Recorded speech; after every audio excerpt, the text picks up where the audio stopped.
آج ہم تاریخ کے ایک ایسے باب پہ بات کر رہے ہیں جس کی گونج آج بھی سنائی دیتی ہے، یعنی کہ ہیروشیما اور ناگاساکی پر جو ایٹم بم گرائے گئے۔ جی اس کے بعد بنائی گئی وہ فلمیں جو کئی دہائیوں تک آپ سمجھیں دنیا سے چھپائی گئیں۔ بالکل۔ ہمارے پاس ایک ڈاکیومنٹری کا ٹرانسکرپٹ ہے، اس میں ان جاپانی اور امریکی کیمرامینوں کی کہانی ہے جنہوں نے تباہی کے فوراً بعد وہاں قدم رکھا تھا۔ جی ہاں۔ تو آج ہمارا مقصد یہ جاننا ہے کہ بھئی اس فوٹیج میں تھا کیا، اسے چھپایا کیوں گیا، اور اس ساری چھپی ہوئی تاریخ کے آخر معنی کیا ہیں۔ اور یہ صرف آپ دیکھیں اعداد و شمار یا سرکاری رپورٹوں کی بات نہیں ہے، یہ ان لوگوں کی آنکھوں دیکھی شہادتیں ہیں جنہوں نے تباہی کو، انسانی مصائب کو بالکل براہ راست ریکارڈ کیا۔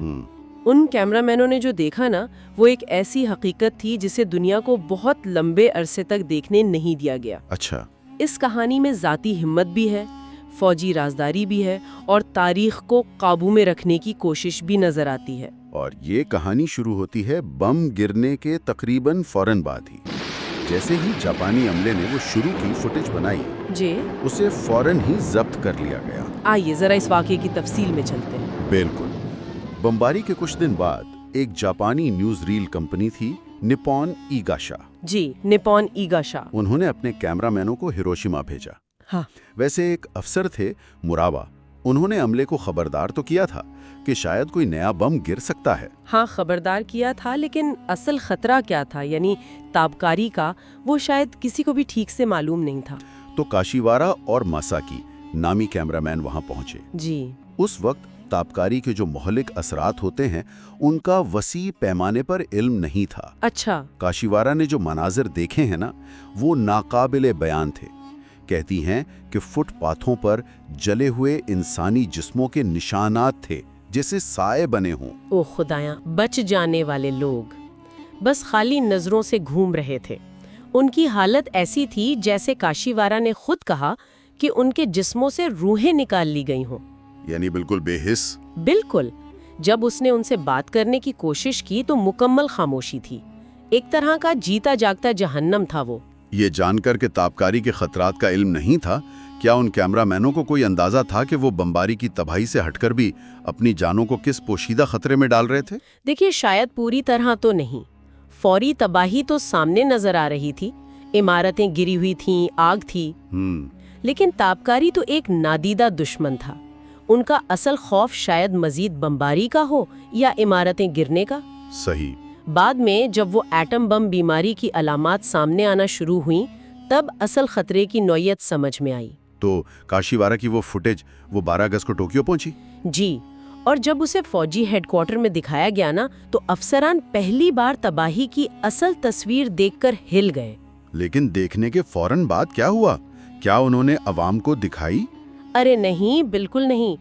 فوج نے فلم فوراً ضبط کر لی۔ فوراً؟ جی، بنیادی وجہ یہی خوف تھا کہ اگر عوام نے یہ مناظر دیکھ لیے تو ان کے حوصلے مکمل طور پہ پست ہو جائیں گے، جنگ جاری رکھنے کا عزم ہی ختم ہو جائے گا۔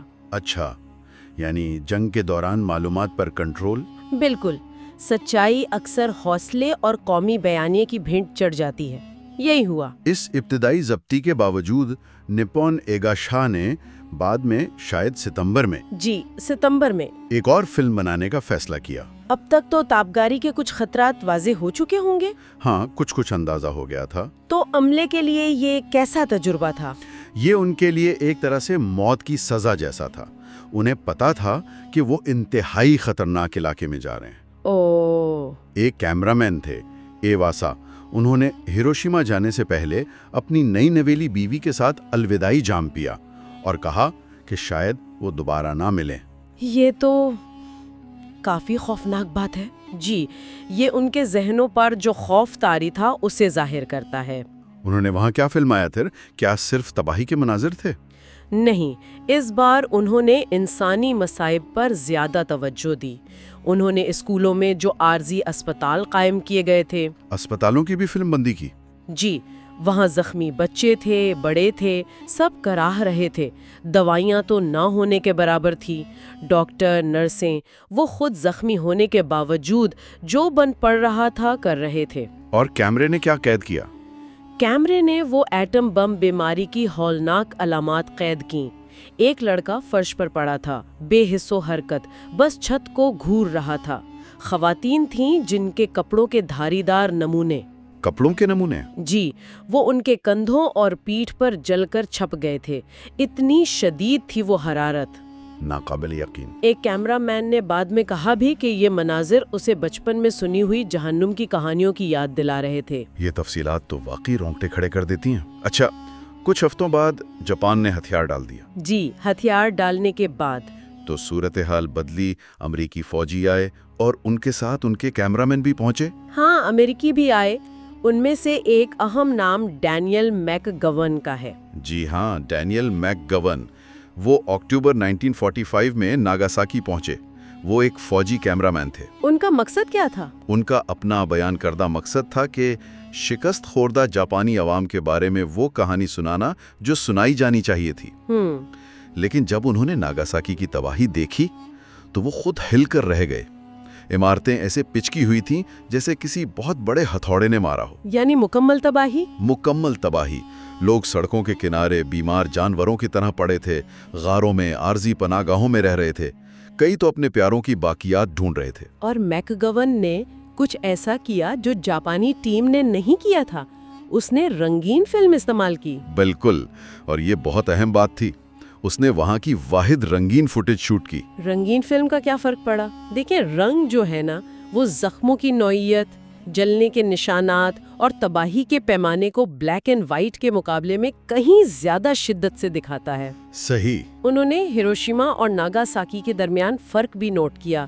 ناگاساکی چونکہ پہاڑی علاقہ تھا، ہاں، وہاں پہاڑیاں ہیں، تو تباہی وادیوں تک محدود رہی، جبکہ ہیروشیما ایک ہموار میدان تھا۔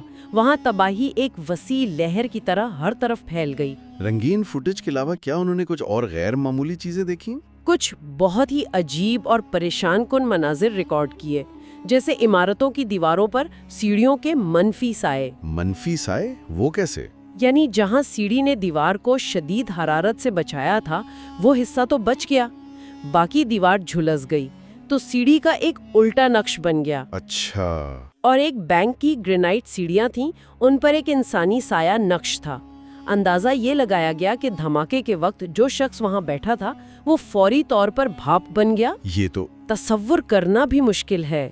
جی، انہوں نے ایک اور دلچسپ مشاہدہ بھی کیا کہ اتنی شدید تکلیف اور نقصان کے باوجود انہوں نے لوگوں کو روتے ہوئے بہت کم دیکھا۔ اس کی کیا وجہ سمجھی انہوں نے؟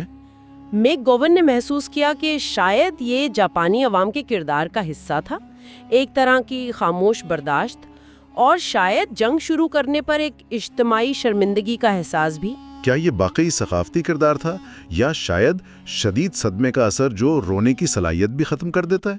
یہ بہت اچھا سوال ہے۔ ہو سکتا ہے دونوں کا امتزاج ہو۔ شدید صدمہ تو یقینی طور پر انسان کو سن کر دیتا ہے، لیکن ثقافتی رویے بھی آپ کے رد عمل پر اثر انداز ہوتے ہیں۔ میک گون کا مشاہدہ بہرحال ایک بیرونی شخص کا تھا، لیکن دلچسپ ضرور ہے۔ اسی دوران جب میک گون اپنا کام کر رہے تھے، امریکی فوج کو پتہ چلا کہ جاپانی عملہ بھی اب تک فلم بندی کر رہا ہے۔ جی، یہ تب ہوا جب ناگاساکی میں ایک جاپانی کیمرامین تھے، سیگوچی، وہ فلم بناتے ہوئے پکڑے گئے۔ اچھا، تو پھر فورن جنرل میک آرتھر کے ہیڈ کوارٹر سے حکم آیا کہ تمام جاپانی فلم بندی فوری طور پر روک دی جائے اور ان کی بنائی ہوئی ساری فوٹیج ضبط کر لی جائے۔ تو کیا جاپانی فوٹیج ضائع کر دی گئی؟ نہیں، یہی کہانی میں ایک غیر متوقع موڑ آتا ہے۔ میک گون کو جاپانی کیمرہ مینوں کا ایک گروپ ملا جنہیں امریکی میرینز وہاں سے ہٹا رہے تھے۔ اچھا۔ میک گون نے مداخلت کی اور انہیں اپنے یونٹ کے لیے کام کرنے کی پیشکش کر دی۔ کمال ہے، یعنی انہوں نے بچا لیا۔ ایک طرح سے، ہاں۔ اس طرح انہوں نے نہ صرف ان کیمرہ مینوں کو کام جاری رکھنے کا موقع دیا، بلکہ ان کی بنائی ہوئی فوٹیج کو بھی ممکنہ تباہی سے بچا لیا۔ واہ۔ اس فیصلے میں ایک کردار امریکی سرجن جنرل کی دلچسپی کا بھی تھا، جو طبی نقطہ نظر سے فوٹیج دیکھنا چاہتے تھے۔ تو اب جاپانی اور امریکی مل کر کام کر رہے تھے ایک طرح سے؟ جی، ایک طرح سے۔ جاپانی عملے نے امریکی نگرانی میں اپنی فوٹیج کو ایڈٹ کیا۔ اس فلم کا عنوان رکھا گیا ایٹم بم کے اثرات، یعنی ایفیکٹس آف دی ایٹامک بم۔ اثرات؟ جی، جاپانی عملہ اس عنوان سے بالکل خوش نہیں تھا۔ ان کا کہنا تھا کہ ان کا مقصد اثرات دکھانا نہیں تھا بلکہ اصل تباہی یعنی ڈیوسٹیشن کو ریکارڈ کرنا تھا۔ یہ فرق اہم ہے۔ بالکل، یہ عنوان امریکی نقطہ نظر کی عکاسی کرتا تھا، نہ کہ ان جاپانیوں کے جذبات کی۔ اس مشترکہ کوشش کا نتیجہ کیا نکلا؟ جب یہ ایڈٹ شدہ فلم امریکی افسران اور سائنسدانوں کو دکھائی گئی تو انہوں نے عملے کو مبارکباد تو دی، لیکن چند ہی دن بعد ایک نیا اور حتمی حکم آیا۔ تمام فوٹیج جاپانی black and white, make govern کی رنگین، سارے نیگیٹیوز، سارے آؤٹ ٹیکس، سب کچھ امریکی فوج کے حوالے کر دیا جائے۔ یعنی مکمل ضبطی؟ مکمل ضبطی۔ اب یہ بالکل واضح تھا کہ امریکی حکام اس مواد کو سختی سے کنٹرول کرنا چاہتے تھے، شاید جاپانی فوج سے بھی زیادہ سختی سے۔ لیکن کیا جاپانی عملے نے یہ سب کچھ آسانی سے حوالے کر دیا یا انہوں نے کچھ کیا؟ نہیں، انہوں نے ایک بہت بڑا خطرہ مول لیا۔ انہوں نے خفیہ طور پر فیصلہ کیا کہ اس تاریخی ریکارڈ کا کم از کم ایک حصہ جاپان میں رہنا چاہیے۔ انہوں نے کیا کیا؟ انہوں نے اپنی فوٹیج کے بغیر ایڈٹ کیے ہوئے بغیر آواز والے پرنٹس کا ایک سیٹ الگ کیا اور اسے نپون ایگاشا کے ایک کیمرہ مین تھے شگارو میکی، ان کے دفتر کی چھت میں چھپا دیا۔ چھت میں؟ جی، چھت میں۔ یہ فلم وہاں تقریباً 6 سال تک یعنی امریکی قبضے کے خاتمے تک محفوظ رہی۔ یہ ان کی طرف سے اپنی تاریخ کو بچانے کی ایک بہت جرأت مندانہ کوشش تھی۔ یہ واقعی قابل ستائش ہمت تھی۔ اچھا، اب امریکی ٹیم کی طرف واپس آتے ہیں۔ میک گون کے ساتھ ایک اور نوجوان افسر کام کر رہا تھا، ہربرٹ سوسن۔ جی، لیفٹیننٹ ہربرٹ سوسن۔ وہ جنوری 1946 میں ناگاساکی پہنچے اور وہ بھی تباہی دیکھ کر بہت گہرا اثر قبول کیے بغیر نہیں رہ سکے۔ انہوں نے کیا کہا؟ انہوں نے بعد میں کہا، میں یقین نہیں کر سکتا تھا کہ ایک بم، ایک چھوٹا سا بم، یہ سب کچھ کر سکتا ہے۔ اس لمحے سے میری زندگی ہمیشہ کے لیے بدل گئی۔ تو سوسن اور میک گون کی ٹیم نے پھر کیا سوچا؟ انہوں نے محسوس کیا کہ انہیں صرف تباہ شدہ عمارتیں نہیں دکھانی چاہیے بلکہ بچ جانے والوں کی حالت کو بھی تفصیل سے ریکارڈ کرنا چاہیے۔ اور کیا انہوں نے ایسا کیا؟ ہاں، اور انہوں نے یہ رنگین فلم میں کیا۔ انہوں نے اسپتالوں کے اندر فلم بندی کی جو انتہائی دل دہلا دینے والی تھی۔ اسپتالوں کے اندر کیا مناظر تھے؟ دیواروں میں دھنسے ہوئے شیشے کے ٹکڑے، چھتوں پر خون کے چھینٹے، اور سب سے زیادہ متاثر کن مناظر میں سے ایک 16 سالہ لڑکے سومیتارو تانیگوچی کا تھا۔ تانیگوچی؟ اس کو کیا ہوا تھا؟ اس کی پوری پیٹھ جل کر بالکل کچا گوشت بن چکی تھی۔